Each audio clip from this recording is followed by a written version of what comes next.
7월 9일 토요일 말씀의 실제입니다. 신성한 경험. 이로써 그 보배롭고 지극히 큰 약속을 우리에게 주사 신성한 성품에 참여하는 자가 되게 하려 하셨느니라. 거듭났을 때 당신은 흑암의 권세에서 하나님의 기이한 빛, 곧 그분의 사랑의 아들의 나라로 쏘아 올려졌습니다. 우리로 하여금 빛 가운데서 성도의 기업의 부분을 얻기에 합당하게 하신 아버지께 감사하게 하시기를 원하노라. 그가 우리를 흑암의 권세에서 건져내사 그의 사랑의 아들의 나라로 옮기셨으니. 그리고 나서 베드로후서 1장 4절은 이렇게 말합니다. 이로써 그 보배롭고 지극히 큰 약속을 우리에게 주사 신성한 성품에 참여하는 자가 되게 하려 하셨느니라. 우리는 신성한 경험에 참여하는 자입니다. 우리는 왕국의 구경꾼이 아닙니다. 우리는 변화시키는 과정에 참여하는 자들입니다. 할렐루야. 우리는 지금까지 다른 어떤 존재도 가지지 못했던 하나님의 특별한 생명에 참여하고 있습니다. 이제 우리는 하나님의 본성을 가졌습니다. 이것이 바로 당신이 있는 곳에서 말하면 그 일들이 이루어지는 이유입니다. 당신은 자신의 손을 통해 하나님의 능력을 원하는 방향으로 움직일 수 있습니다. 모세를 기억하십니까? 하나님은 그에게 내 손을 물 위로 내밀어 그것을 갈라라고 말씀하셨습니다. 모세는 바다 위로 손을 내밀어 홍해를 갈랐습니다. 모세는 이때 신성한 경험에 참여한 것입니다.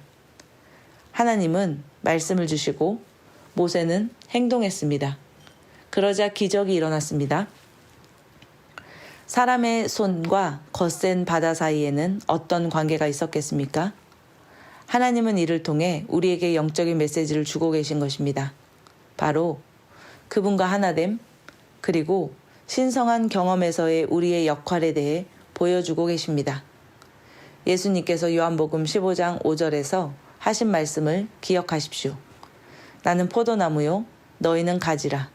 나를 떠나서는 너희가 아무것도 할 수 없음이라. 이 구절의 후반부는 반대로 바꿔 말해도 참됩니다.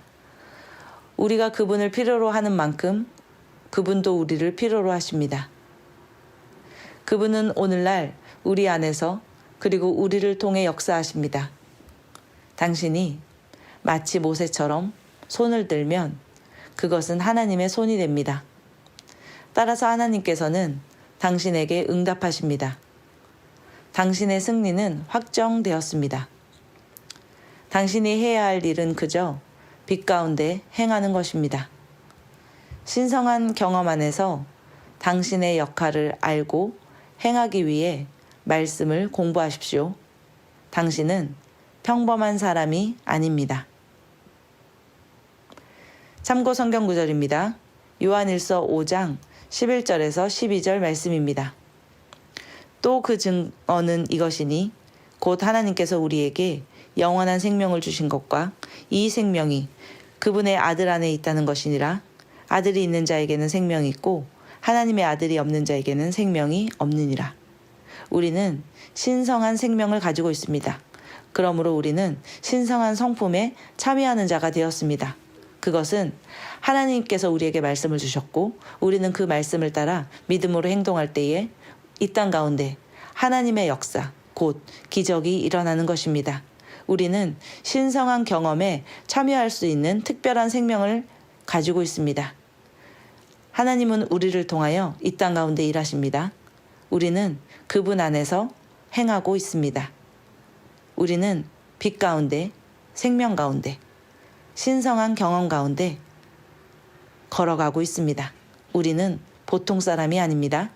우리는 하나님의 생명을 가진 신성한 경험, 이 땅 가운데 하나님의 기적을 일으키는 자들입니다. 함께 고백하겠습니다. 아버지, 내게 신성한 경험에 참여할 수 있는 특별한 생명을 주셔서 감사합니다. 나는 항상 승리의 관점으로 모든 상황을 바라보며 기능합니다. 하나님이 내 안에서 역사하시며 그리스도의 생명과 본성이 나를 새롭게 하기 때문입니다. 예수 이름으로 기도합니다. 아멘.